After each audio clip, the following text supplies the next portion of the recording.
With Microsoft and Sony announcing the release dates and prices for both the PS5 and Xbox Series X this week, we're taking a deep dive into what exactly the next-gen consoles will offer, plus how the new technology and hardware will impact the FIFA franchise now and in the future.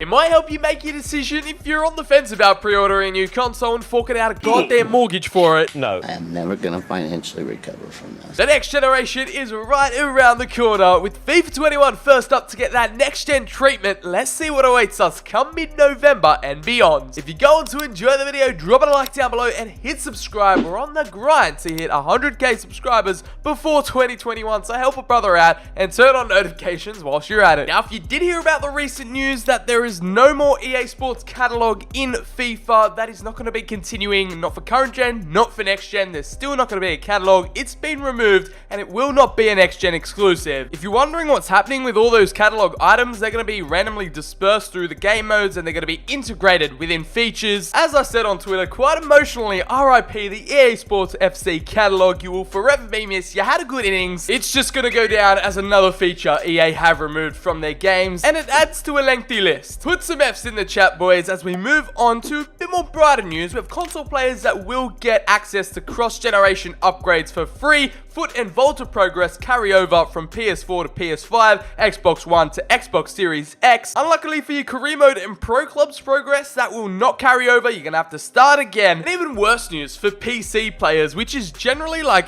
every single career mode content creator you see on YouTube. They're playing on PC. They're utilizing mods and the speed the PC gives you when you're simulating through seasons. Yeah, they have to deal with the current gen version until FIFA 22. This is fucking ridiculous, dude. I'm done. Fuck this shit, man. It happened back in FIFA 14, and it's happening all over again. Even though some of our gaming PCs are more powerful than the next-gen consoles, FIFA 21 PC version will be current-gen and is unable to upgrade to next-gen until next year's iteration. It's a bit of a bummer, not much of a gamer moment, but I guess we carry for like 5% of the actual FIFA community on PC, so it's a very, very small minority who have this problem. Now transitioning into what we can expect for these next-gen consoles. If you get a PS5, if you get an Xbox Series X with FIFA 21, here are the features that are going to differentiate from your current gen versions. First on our list, we have graphical and performance improvements in comparison to current gen. Now this is pretty obvious. You'd expect this paying an arm and a leg for a brand new console. The new hardware and technology is going to allow for extremely fast load times. Transition and loading screens are going to be seamless. It's all going to feel instant, whether it's loading into games, flicking through the menus, editing players. You're going to be experiencing lightning fast responsiveness from the game, which is something FIFA and general games have lacked for so long. Menus have felt laggy, load times have gone longer and longer every year. It's refreshing news to hear, but you kind of expect this heading into the new generation. What is going to be one of my bold predictions is that when you switch over to FIFA 21 next gen, you're not going to be gifted with any new in-game features that are going to blow your minds away. It's just going to be little graphical performance improvements until FIFA 22, where they have a full year of non-interrupted, non-pandemic time to really tap into the potential of the new gen hardware. That is where a gap is going to be bridged from next gen to current gen, and it's just going to be worlds apart. Until then, it is extremely minor changes. As we continue to go down the list, there is authentic new environments and atmospheres, improvements in every part of the stadium. We've already seen a couple of sneak peeks, a few screenshots of this, of Anfield, the crowds, the flags, the scarves in game. You're going to feel immersed into whatever stadium you're playing in. The atmosphere is going to be bumping. The crowd is going to be vibrant. It's also a pretty similar feature to when FIFA 14 was transitioning from current gen to next gen. The crowds were all revolutionized. You can kind of catch EA out there on their recycling of old features. Nevertheless, these upgrades are going to be minimal unless you really dive deep into the stadium and take a look at every single fan. Maybe you might hear a few new chants, a few new fan movements, and some more dances and, you know, fans gone crazy. Some new fan models in the stands. Unless you're taking a really hard look at them,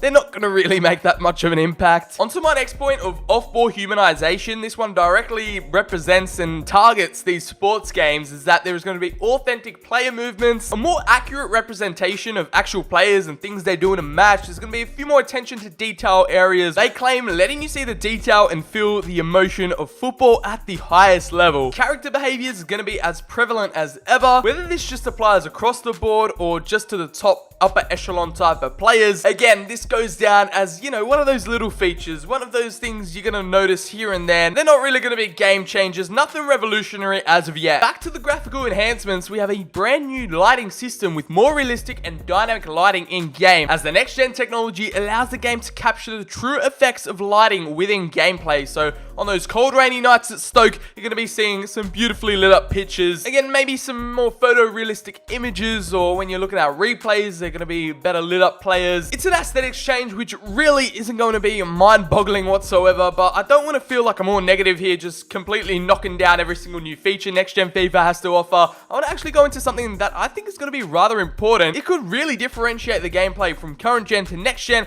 and that is the new enhanced, reimagined player models. With improved player fidelity, this is going to really make it stand apart when you're comparing both versions of the game. I don't know, I've been having just the thought, it could mean that you can see some new edit player options in the menus. Maybe there are some more areas to customize on your player that is exclusive to next gen. Normal players, and hell, even youth academy players, we could see a major variation within player body types. Might open up brand new areas of customization for your player. I don't know, I'm just hoping. He's hoping. It could just be food for thought. I could just be speaking out loud here. But if we're talking about gameplay and things that are going to directly impact the way you play, this is probably bang on the money of really switching things up. If it's any feature on this list, it is this one that has the most chance of really revolutionizing the way we play next gen FIFA and for the future. Do I have high hopes? Yes. Are EA gonna deliver? I'm in the dark just like you guys. I'm not a clue until we get our hands on this, until it's November. Then we can probably get some feedback and, you know, really apply our thoughts. But for now, just speculation. We've already seen a bit of controversy surrounding modding on FIFA, so that directly applies to only PC players. Whether it's possible for FIFA 21, whether moving into next gen territory, and maybe possibly a new engine being implemented in FIFA 22. Who knows how long it's going to take for modding to find its feet in the next generation, and to see if it even lasts, if anyone can make any programming around it. We're waiting like sitting ducks, but for now, nothing's really confirmed, and the whole modding area of the game, I know it only applies to a minority of people, the PC players. It is an important factor, and it, you know, provides us a lot of content to put out for you guys. Once again, I'm going to bring this up twice. There is going to be, I can state right now, no major new features until FIFA 22. FIFA 21 on current gen and next gen, they're basically going to be the same thing, just like FIFA 14 was if you played that back in the day. It was just graphical enhancements. There are no brand new game features that are going to enhance it. A couple of gameplay tweaks here and there, brand new menu backgrounds, and just some enhanced graphics in game. For me personally, if I was a content creator, I'd say wait until a full year of development on next gen for real improvements, and just stick it out until next year. You're going to be experiencing the same game just without, you know, all those fancy buzzword new features that they've stated for the next gen consoles. Don't feel the pressure to upgrade to either PS5 or Xbox. If you can't really afford it right now, try a cheaper deal maybe next year and, you know, get it in a bundle. As I stated earlier, the difference gap between generations is going to expand once FIFA 22 comes out, and, you know, they've had literally half a year of lockdown, half a year of a pandemic throughout this. It's undoubtedly probably not going to be a fully polished finished product. The upgrade is going to be more worth it next year. For now, you can survive with current gen FIFA unless you're desperate for the minor performance improvements and the graphical upgrades and you really want to be up to date. For me, you can go with a miss for this one and just maybe watch your favorite YouTubers, watch gameplay on YouTube before you make your decision. With Konami switching their in-game engine to the Unreal Engine for PES 2022, they've taken a year off to fine-tune their game, add new revolutionary features to headline modes like Master League. They're really stepping it up come next game cycle, and if EA doesn't follow up FIFA 21 with more new feature additions just like they have this year, they need to keep exactly what they've done this year in terms of career mode features up. If they drop their guard down and don't change from the Frostbite engine, they could be in trouble. At the end of the day, competition is ultimately best for us the consumers, as both companies are going to be grinding, fighting hard to make the best football game and games in general possible. With the new next-gen capabilities, the future is incredibly bright and I can't wait. Let me know, are you going to be switching to next-gen straight away or waiting until next year's upgrade? And even if you do so, is next-gen going to really make that much of an impact in FIFA 21? What are your thoughts on next-gen FIFA 21? Is it really going to be that much of a difference and make a big impact? Considering the limited development time, we're going to have to find out. We're sitting ducks at the moment. If you've gone on to enjoy it and can't wait for the next-gen consoles to drop in November, November and for your wallets to be completely empty for the rest of the year, make sure to drop a like on the video down below, hit subscribe if you're new around here, the big red button with notifications on. Still on that road to 100k, I appreciate all your guys' support in the recent weeks, in the recent months. As always, I've been BCHD, have a great day, stay safe, and I'll catch you all in the very next video.